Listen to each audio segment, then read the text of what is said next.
Alright, hello. We had some trouble with the connection, but I think that we're live now. We're 11 seconds in, so I think we're good to go.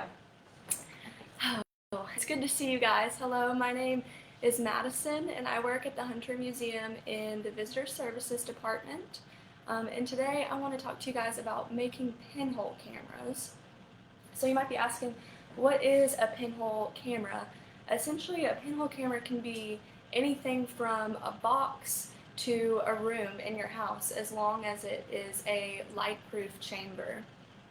And it's a tool to experience the phenomena that is called camera obscura. But before I go into any more detail, I would like to make a collection connection with one of the pieces that we have here at the Hunter.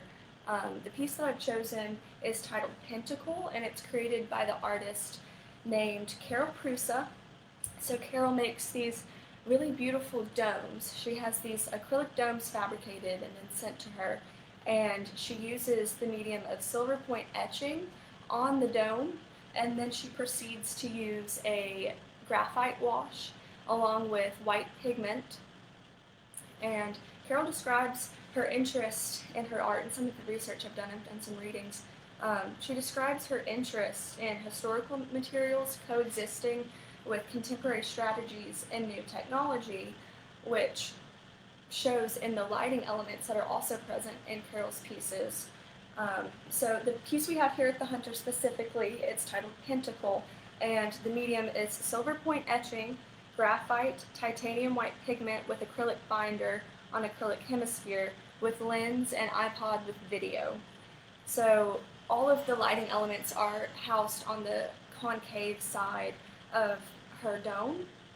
And Carol also explains that having her work presented on a spherical form means, in her words, it's only logical within itself, creating its own world. So let me show some pictures of this artwork real quick. I don't know if you'll be able to see it. I don't think you can see that. Yeah, probably not. But it's, oh, maybe a little bit. Let me get closer to the, it's really a beautiful piece. There's a little bit more detail. Now we're going to be talking about reflection and projection in light today, so it's funny that it's kind of working against us right now. But come to the Hunter and see the piece, because it's really beautiful. It's bigger and more beautiful than these photos can do a justice to. But I feel like within Carol's work there's a lot of consideration for physics and light and the ways in which light can be manipulated through projection, reflection, and refraction. So using projection specifically in a pinhole camera, you kind of are able to take your external world and it's contained within its own little world within its light-proof chamber. So I want to make two different types of pinhole cameras today. The first one I'm going to do is more of like a viewing pinhole. You absolutely could use it to achieve making an image with it with light-sensitive photo paper, but in my opinion, using a pinhole camera made out of a box is a little bit easier to load that paper into. But with the Pringles can that I'm going to use today, we're going to make kind of just a viewer. So the things that you're going to need are a Pringles can, and then you need a blade of some kind. So you can use an X-Acto knife, you can use a knife. Scissors are going to be a little bit hard to work with solely, but I would recommend some kind of blade. You need a marker to mark your measurements. You need a ruler. You need a pin. You can use a thumbtack, a push pin, or a sewing pin. You can use a needle. And also, I don't have one today, but it helps if you are using a needle to put it in a cork to give you just a safer grip on it. You're also going to need some wax paper, like this. If you have like that brown tinted baking wax paper at your house, that'll be fine. Your images will just kind of have a sepia tint to them. You're going to need some kind of aluminum, so you can use tin foil, or you can use, I cut this piece out of a can, so you can do that as well. Some sandpaper will be of use, and you also are going to need a white sheet of paper so that the light or the image can be projected onto it. And it helps if you've got some black cardstock, because that'll kind of help you light-proof your chamber. The electrical tape is going to do that job as well, but if you've got masking tape or like Scotch Blue tape, that will work, and you can also go at it with a Sharpie and try to black it out. So I'm going to start by making this. I actually made a prototype yesterday, and I spray painted it silver to kind of resembling Carol Cruise's work, but it's far less professional. So this is a pinhole camera. I've got the pinhole on the bottom of the Pringles can, and it's actually been cut. This bottom segment has been reattached, and in between the two segments I've got the wax paper. I also folded up some black cardstock and put inside to kind of create like a focal length extension. But we're going to make one right now. So if you have your Pringles can, you'll take the lens cap off and let's start with the ruler. Let's start with the ruler and the marker. And this can is just shy of 9 inches. So I'm going to mark about 3 inches on the can, and I'm going to do this about 4 different times all the way around the can. And the idea is we're going to be linking together the marks that we make so we have a line to trace with our blade.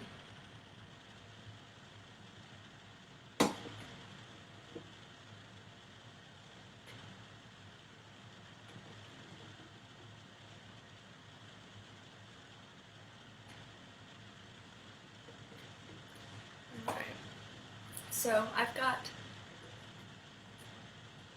there's a dot, there's 2 more. Just connect all of the 3-inch marks that you've made.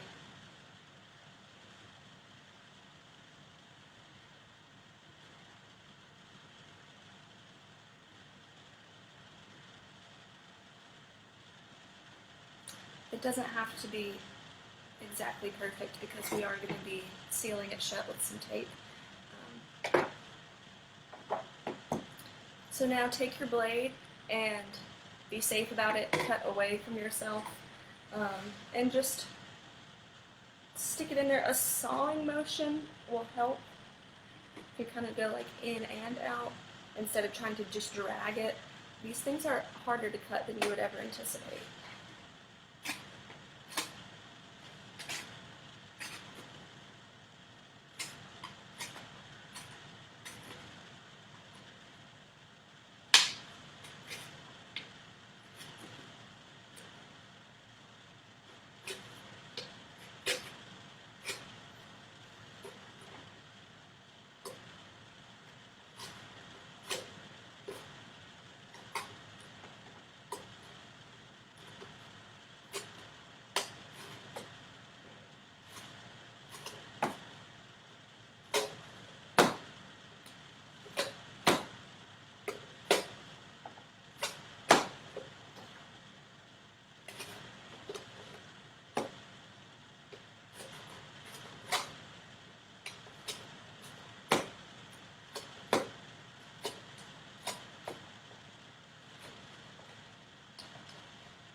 So this is what we have to work with.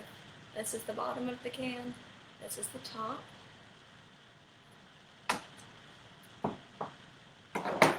Now take your wax paper and just place the can on it.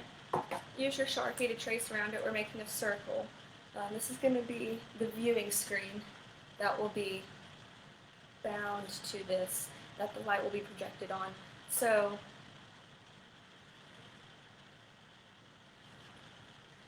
just trace it, and as you're cutting, keep in mind that it's going to be wrapping around the can, so leave a couple centimeters all the way around the circle. Just use the Sharpie line as a guideline, but don't cut right on it. Leave some extra space.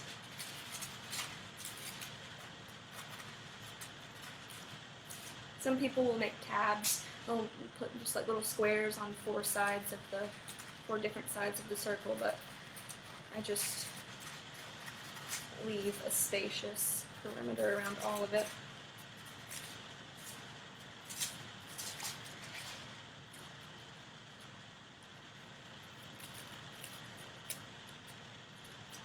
That should do. Now, before I put this on, I think I'm going to go ahead and make the pinhole now on the bottom of this. So, that being said, grab your cork and your needle, grab your push pin, grab your sewing pin. I'm going to use a purple one. And you're going to want this in the center, so if you mark out the center of the can on the bottom of it.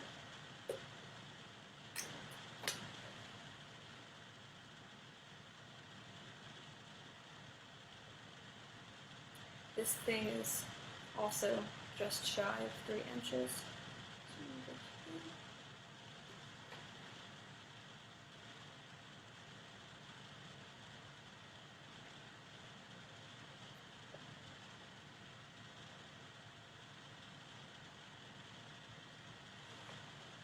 Alright. So I've marked the center, roughly the center on my can. And then, before you even start poking, I should say, be very careful. If you're using a push pin or something, the ends of them are tapered, and you don't want it to be a super, super thick pinhole. And you also, if it's like stuck in there, you don't want to start, ripping it around, because that's going to fray your circle. You want a very clean, very small circle. So, just be patient and slow with it.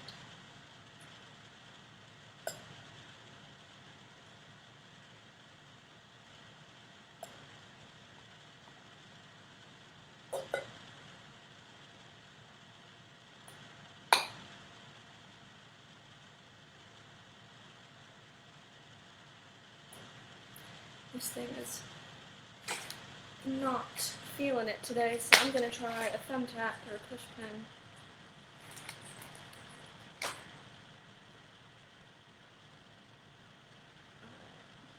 It helps if you kind of twist. You could turn the can as you push down, or kind of twist back and forth with your hand. Oop.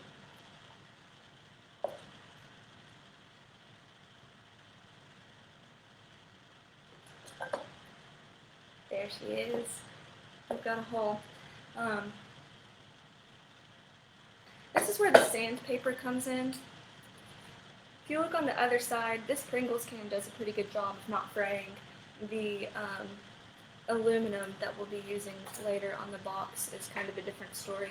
But when you look on the inside of your can, if it looks like it's got really rough edges, because these needles are not hollow needles, it's not taking out any of the material, so it's kind of just pushing it out and it frays. And if there's any way that fray is blocking your pinhole when you're seeing the image, it's going to have weird shadows and fragments in it. So you can use sandpaper. I've got this little piece of grip tape here that you could try to sand down the inside. This one looks okay to me. But if you run your finger along it, you can definitely feel it. So you've got your pinhole, you've got in your cut can. Now you need to get the wax paper that we cut out and grab your electrical tape.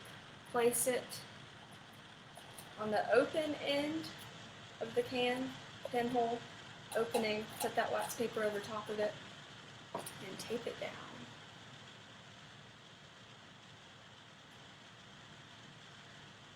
Pretty much as long as you're not using clear Scotch tape, you're fine.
also want the wax paper to be as taut as possible. It's going to distort your image if it's not. I know this stuff is, especially when it's circular and you're trying to tape it down, it can kind of get some wave in it, but just try your best. And that's all we can really do. Alright. So now you've got your wax paper, and just for your beautiful skin and complexion's sake, put the side you cut back down on the other rough edge over top of the wax paper and tape this thing back together.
So now that it's taped back together, just make sure that it's the area that has been cut is completely now covered and sealed. You don't want any light leaks getting in, otherwise it will not give you the effect you're looking for. And this essentially is a pinhole camera or a camera obscura.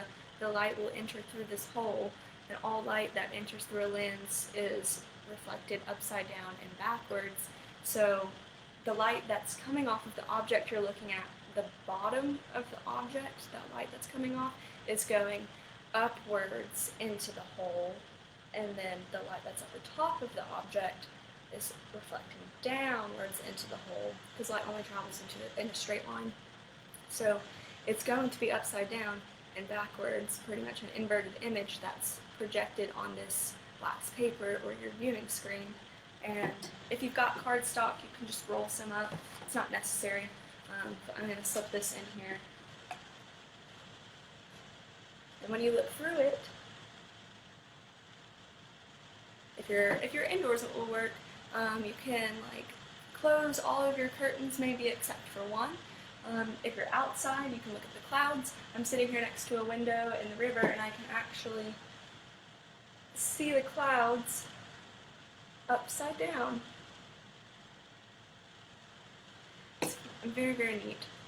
So this is a more simplistic pinhole camera, and the next one that I want to show you and also make is using a box. You can use any kind of box. It could be however big, however small you want. I guess it depends on how big of a sheet of photo paper you're hoping to make an image on. But this is a prototype that I've made in my electrical tape. It's not the stickiest stuff, so it needs some reinforcement. But I've taped this box up completely. I did spray paint the inside of it to be black. You can use black cardstock, black spray paint, acrylic paint. As long as it's light-proof and not super reflective, then it will be alright. And I have got my pinhole here. I've got a shutter tape on it though. So you can see the hole there. And then I also cut out a viewing port for this one, but if you're shooting an image, this would need to be covered. The only light that should be entering is through this pinhole. So I'm gonna make another one. I've got this box here, and I've blacked the inside of it out. This one, you keep in mind when you're cutting your boxes, this isn't a make it or break it case scenario, but it's easier to cut through the box, the piece of the side of the box that's solid versus, when you close all the flaps, getting through all those, it will kind of give when you're trying to saw. So try to find a really stable part of your box. This one closes in kind of a funky way. So when I close this, the inside of this outermost flap is going to be lying flat with this side of the box. So I'm going to put my projection screen on this side of it. So I'm going to take this white paper and I'm going to trim it to fit.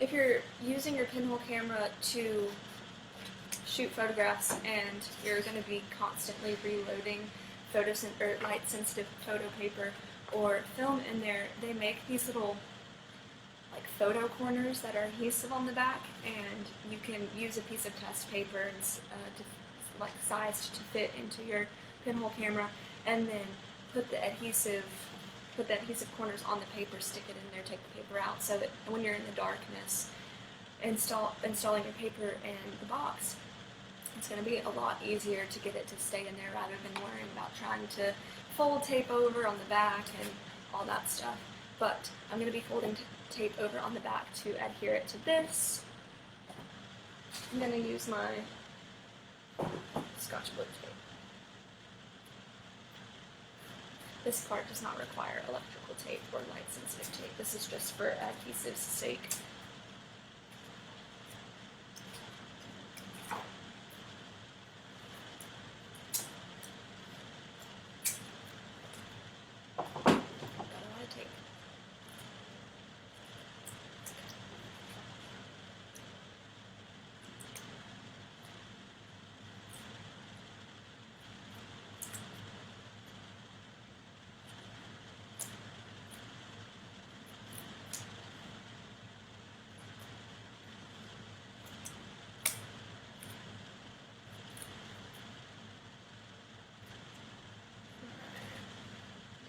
Tape on the back, soon to be an image on the front.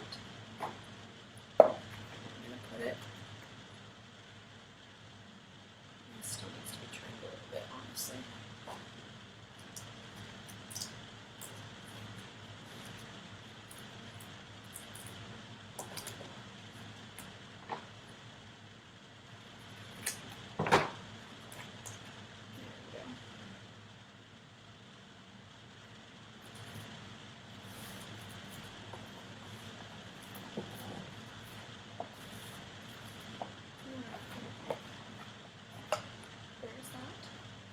So now, as you close your box and consider what side is directly across from the projection screen that you just installed. In my case, I'm going to be working on this side of the box. So I've got it mapped out. This is going to be the top, the bottom, and I'm going to put the pinhole and the viewfinder on this. I don't believe I'm going to put a viewfinder on this one. I'm only going to do the pinhole part of it. So, if you get your blade,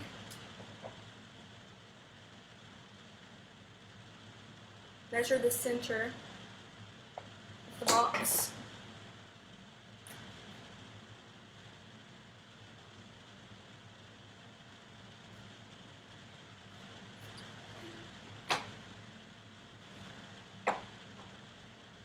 And cut a hole that's about, or a square, not a hole, cut a square that's about, and it could be 2 inches, an inch by an inch. So an inch by an inch or 2 inches by 2 inches, somewhere around there.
Alright.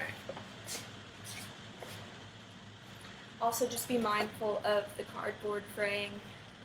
If you look inside of this one here, you might be able to see how there's like a fray in there, and that's going to obstruct, just like the aluminum with it being frayed, it can obstruct the view. Make sure you have clean edges when you're cutting the square out of the cardboard. I think I'll use a piece of electrical tape to try to tape that down.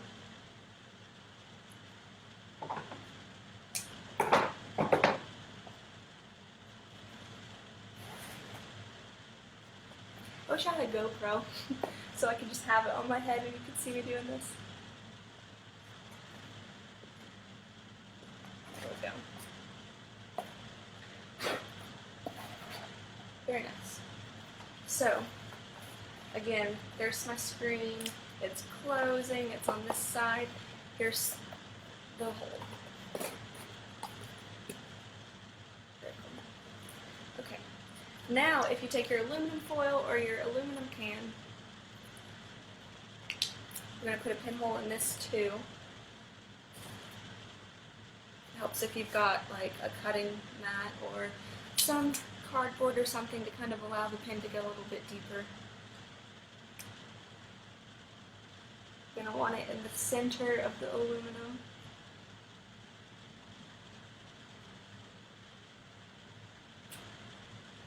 A bigger pinhole means more light is getting in, but the image might not be quite as sharp. A smaller pinhole means less light will enter, but your image will be sharper. It also means you're going to have a longer exposure time.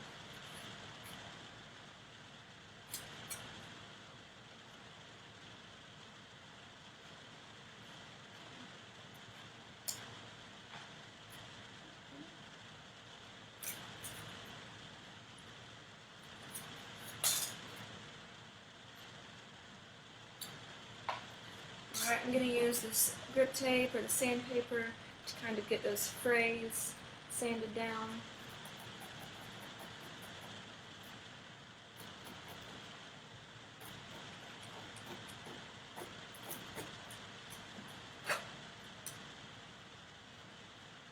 That feels smoother.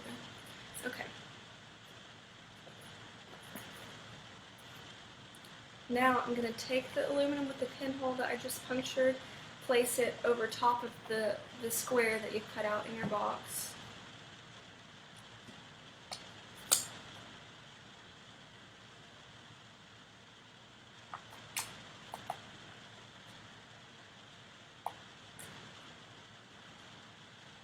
I'm just marking to make sure it's centered when I'm taping. And then use your electrical tape and tape this thing down.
Alright, get all of the sides. You don't want any light leaks.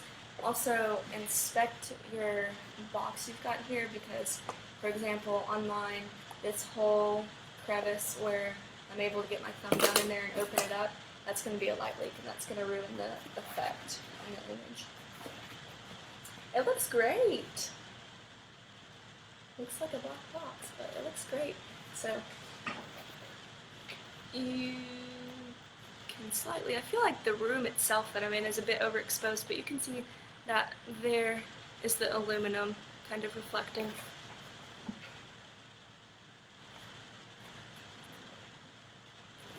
I'm going to close this.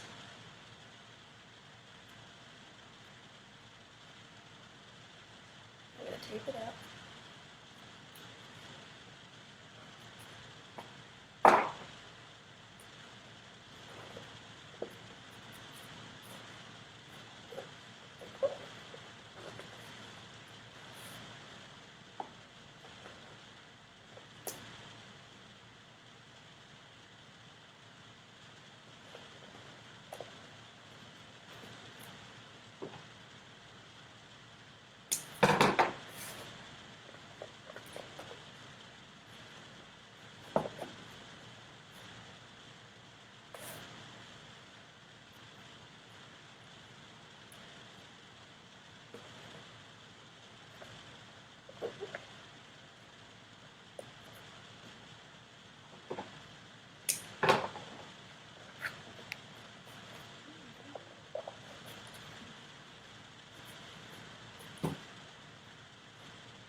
Okay, one last side.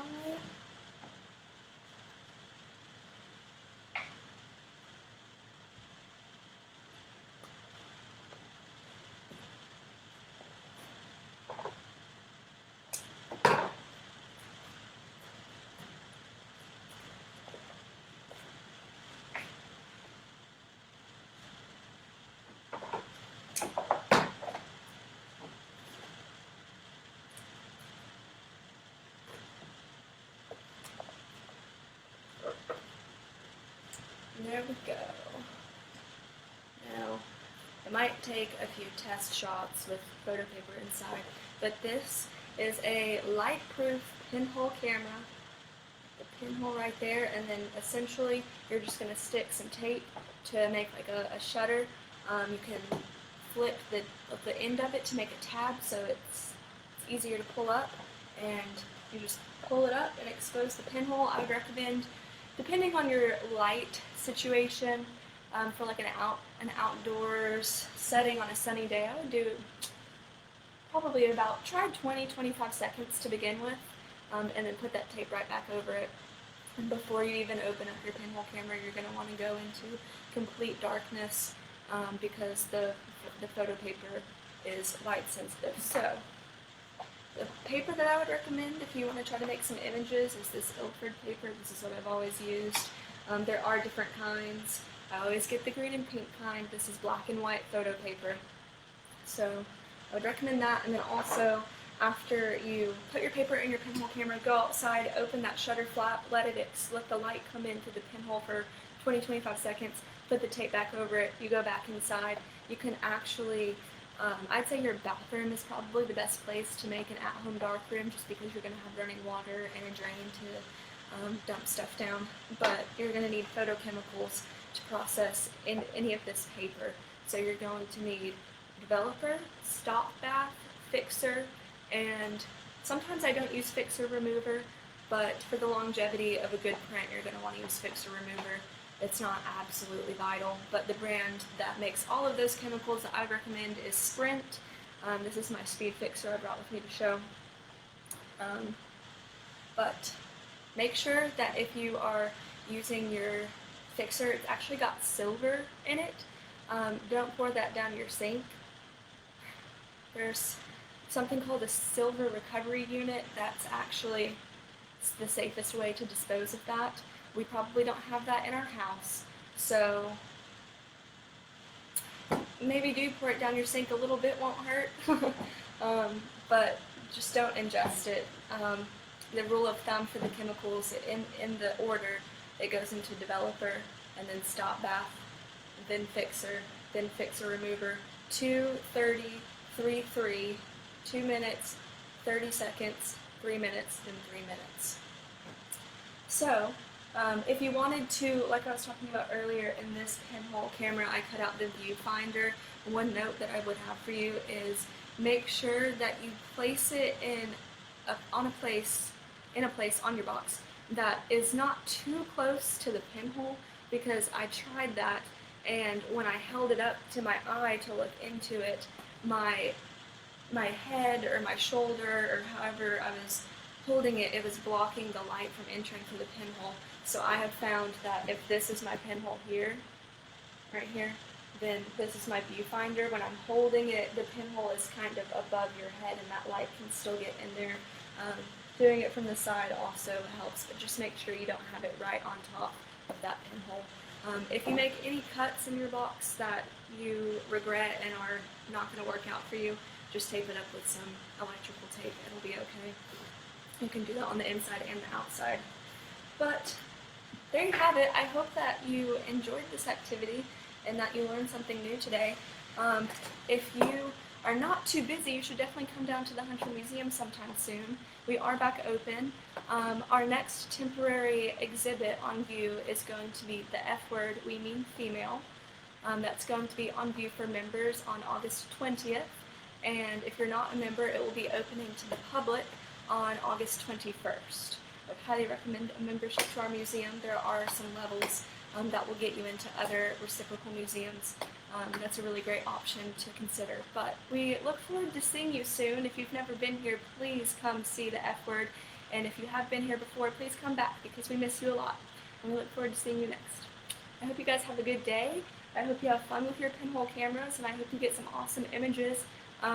Tag the museum if you made a pinhole, share a photo of it, and maybe if you have the means to do so with your photosensitive or light-sensitive paper and your photochemicals, develop some and share them with us. We'd love to see it. Thanks guys, see you later.